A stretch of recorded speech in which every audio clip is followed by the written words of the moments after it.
Coming up on CTV News, tragedy in Largo. An investigation is underway on a murder-suicide in the county.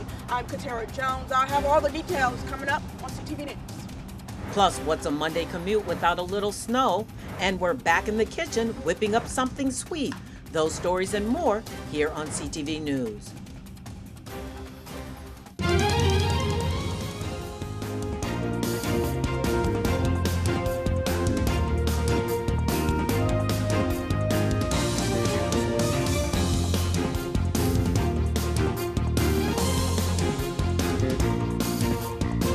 Good evening. I'm Patricia Vallone with a CTV News update. Well, one man and a child are dead in what Prince George's police are calling a domestic-related murder-suicide incident. Katira Jones is in Largo with a developing story. A welfare check led Prince George's police to discover the dead bodies of a father and son, and what police are calling a domestic-related murder-suicide. Officers were called to this parking garage of the Kaiser Permanente, located here on the 1200 block of Mercantile Lane in Largo Sunday afternoon. Police found 2-year-old Sterling Petty and his father, 38-year-old Kenneth Petty, inside a car. Police say Kenneth Petty shot and killed his son before turning the gun on himself. Now, police are working to determine the motive in this tragic situation. Katara Jones, CTV News. And anyone with information on the incident is asked to contact Crime Solvers. That number is 1-866-411-TIPS.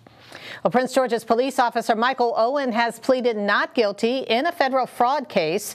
Owen walked out of the federal courthouse in Greenbelt on Friday following his plea. Owen and 5 other officers from various law enforcement agencies are accused of conspiring to commit bank, wire, mail, and insurance fraud. All 6 were indicted in 2021. According to the complaint, Owen and another officer filed a false police report about a stolen car that they allegedly hid in a garage. Investigators say that they then submitted an insurance claim for that vehicle. Some of the other officers allegedly took money out of an ATM and then reported their cards stolen. Owen, who was acquitted last week of murdering William Green, a handcuffed man who was in his custody. Owen was released without bond and he will have to stay in the D.C. area, but he will be allowed to travel out of the state for his father's funeral. Meantime, the family of William Green will hold a rally and press conference this evening. As you know, last Wednesday, former officer Michael Owen was found not guilty on all charges in the killing of William Green.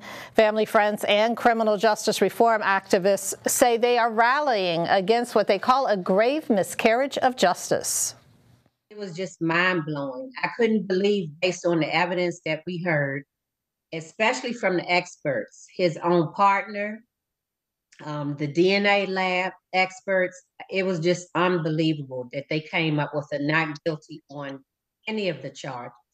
No, this is not the first time that he has committed such crimes. This is his third, to our knowledge. This is his third killing, murder. You call it whatever you want. There are 3 people dead at the hands of Michael Owens Jr. And then let's talk about the countless number of use of force complaints filed. There's been multiple lawsuits filed within the state of Maryland because of the egregious acts committed by this monster.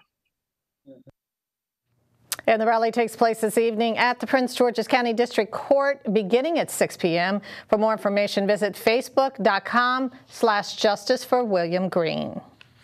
Well, the County Council's new chair says the state is increasingly shifting a greater financial burden on local governments, which is leading to many budget woes. Jolene Ivey says she does not understand how the most challenged jurisdictions can continually come up with more money. She's particularly concerned about new state-mandated educational funding.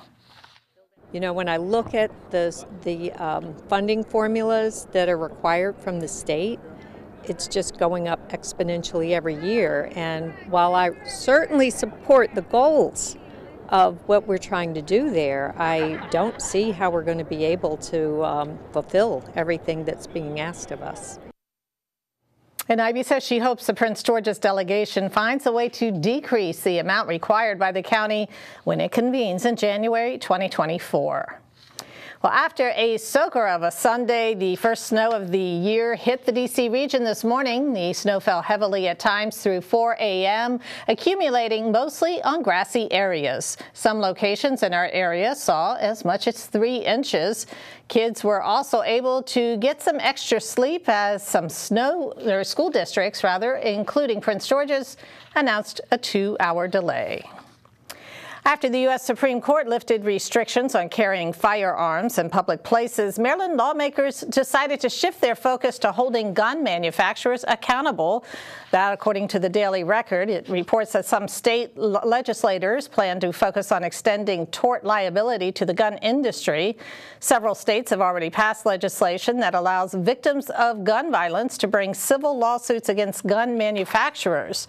Since the Bruen case, a number of efforts by Maryland gun safety advocates have been thwarted by federal courts. Well, Governor Wes Moore says he wants to make Maryland a major player in the data center game. Northern Virginia has almost 300 data centers, which is the highest concentration in the world. Moore says that bringing data centers to the state will be part of his legislative package for the upcoming General Assembly session. State and local leaders are already eyeing a 2,100-acre site near Buckystown. Data centers house the infrastructure that stores and manages data that serve the internet. And you are watching CTV News. I'm Patricia Vallone. Taylor Thomas is in the kitchen with another simple side dish.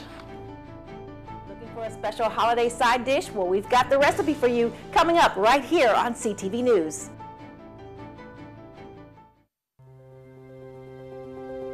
When I found out my son was using marijuana, I thought it was just part of adolescence. Lots of teens and young people get high. But then I found out how powerful today's concentrates are. I couldn't believe it. It's far more powerful than weed from the 70s, 80s, and 90s.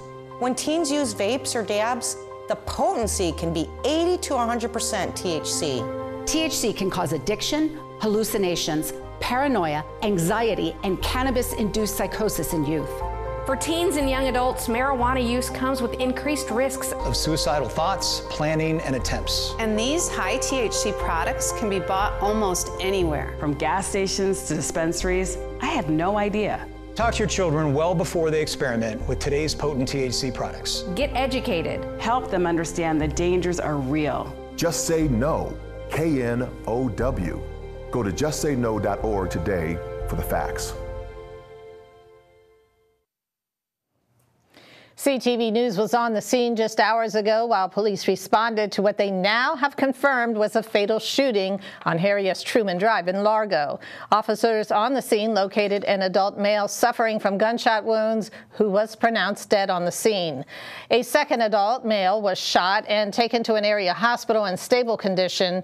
Detectives say they do not believe this was a random crime.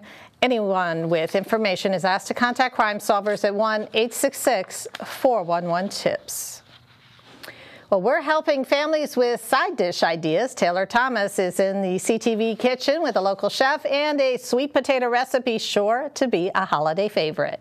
We're talking side dishes for all your special holiday events. And joining us today, we have Chef Nikisha. She is with Royal Aki, and we are excited. So what are we making today? Yes, thank you so much for having me today, Taylor. So today we are making a sweet potato souffle, which is your perfect blend between a sweet potato pie and your candied yams. My favorite. I see you've already started. So yes. Is this the first process? Yes, so we're going to first peel the potatoes. We're going to chop them up small because you want to reduce that cooking time. We're going to put it in a pot. We're going to boil the sweet potatoes for no more than about 15 minutes. You want them tender but not too soft. Okay. Then next we're going to drain off the potatoes. All right. So let's drain those real quick. Now, what are the ingredients that we need? Yes, so ingredients that we're going to be using today is we are going to use some nutmeg, some cinnamon, some brown sugar. We're going to top with a few pecans. We're also going to use a little bit of our Wray and Nephew rum. So as you know, my family is Jamaican, so I always try to incorporate some, Jamaican touches. So we are going to use a little Wray and Nephew rum in there as well. So let's get started. So I'm going to get started with a few sprinkles of some brown sugar. If you want to pour in about a half a cup of heavy cream. Okay. Then we're also going to add a few sprinkles of that nutmeg, some cinnamon, and the vanilla. Okay. And then our last ingredient is we're going to pour just a tiny bit of that Wray and Nephew rum in there. And you can just sprinkle away. Get my lid and then we are going to whip those sweet potatoes. We want to whip them up really nice until they're nice, light, and fluffy. Okay, so what's the oven on? All right, the oven's on 350. It's already ready, It's right? already ready to go. So let's go. So Okay. let's whip the potatoes, put them in the oven, and we'll be. Oh, that's perfect. That looks really good. So now we put them in the dish? Yes.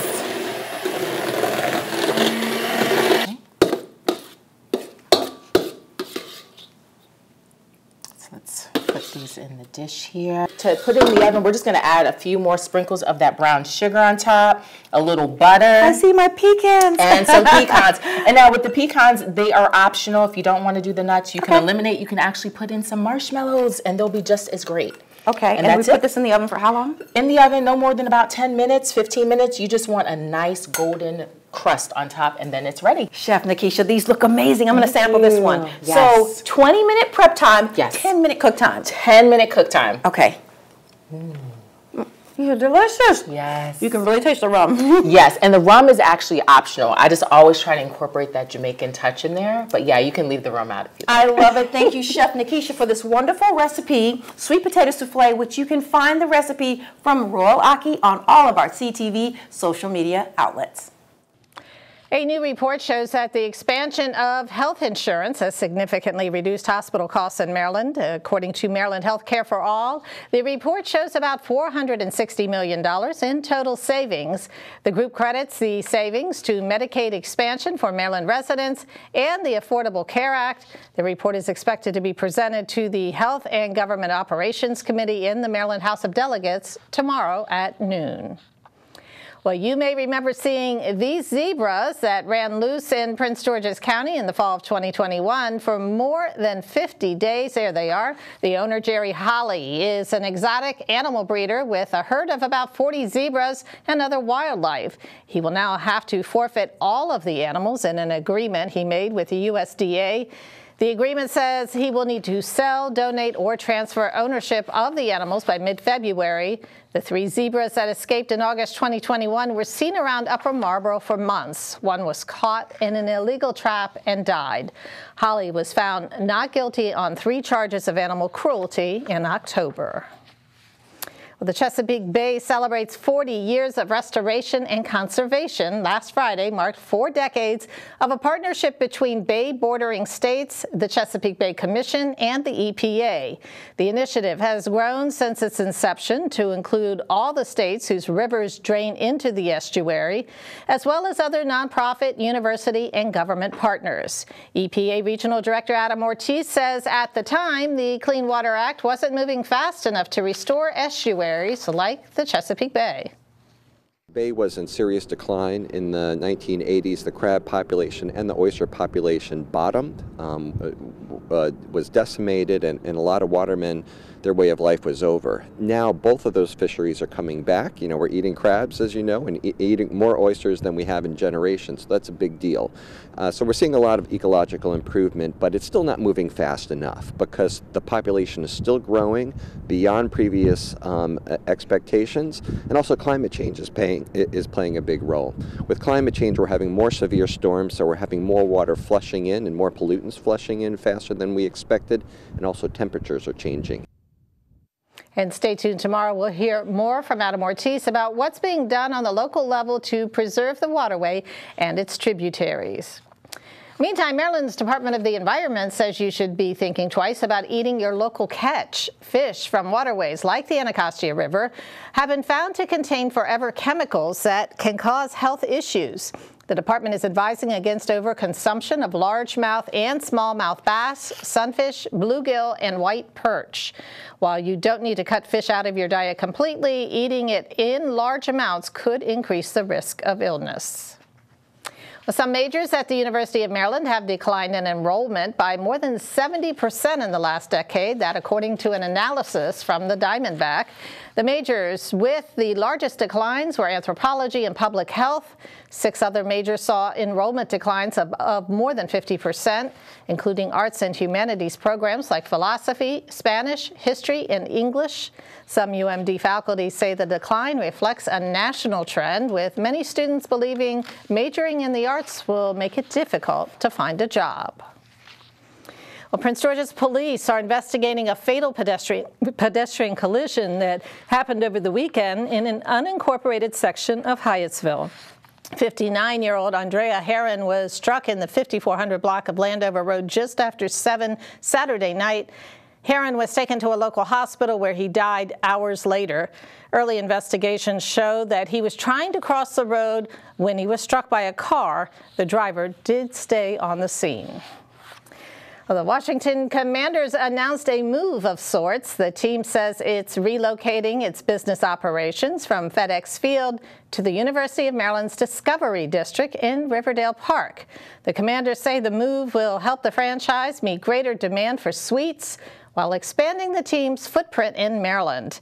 The new offices will be located in the 4600 block of River Road. The move is expected to take place early next year. And coming up next, Simon Buggs is here with a preview of our Monday sports page. Hey sports fans, and coming up on your Monday sports page, Bowie High School boys basketball coach Tremaine Price talks about the improvements he wants his team to make this basketball season. Don't go anywhere. Substance use disorder and addiction is so isolating. And so, as a Black woman in recovery, hope must be loud. The moment I chose hope was when I couldn't look myself in the mirror anymore. I did not recognize myself. Absolutely. So I'm so proud because I did not think I was gonna make it. And now, you know, I get to call my mom and say I love her. I get to teach my son how to say, Mama, I love you. Yeah. So for me, hope in this moment, it is the thread that lets you know that no matter what happens, you will be okay. Judy.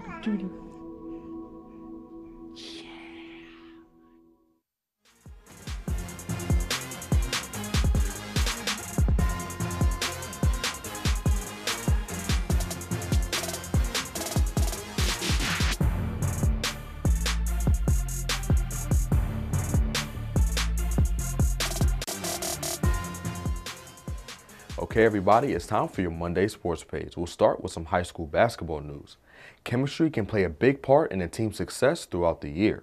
It could be a deciding factor in whether or not a team makes a deep playoff run or finishes the season with a losing record. And Bowie High School boys basketball coach Tremaine Price says his squad did a good job of building that cohesiveness during the summer. Just chemistry. All right, we got a lot of good chemistry this summer. Guys like each other, you know, and that's the major thing with the summer basketball. Guys getting together, learning strengths and weaknesses, and that's what we did. So these guys have bonded, so we're ready for a great 2023-24 basketball season. Price also touched on wanting his team to execute better this season as well. Just overall, just execution. Last year's team definitely executed. We do have a young team with 8 newcomers. So execution this year will be very important for our success throughout the season. The Bulldogs take the court next versus Eleanor Roosevelt tomorrow at 7:15. Sticking with high school hoops news, the Eleanor Roosevelt girls basketball team fell to Longwood Prep Academy 63-53 this past Friday, as well as Urbana High School 30-27 on Saturday. Their next opponent will be Bowie tomorrow at 7:15. Moving on to college football, former Terps tight end Frank Wycheck passed away over the weekend. Wycheck played for the Terps from 1990 to 92 and has the record for the most catches by a tight end in the school's history. Wycheck went on to play in the NFL for over a decade, mainly with the Tennessee Titans, and was a 3-time Pro Bowler. Wycheck was 52 years old. And wrapping up sports, the UMD women's basketball team came out on top versus Northwestern yesterday, beating them 71-58.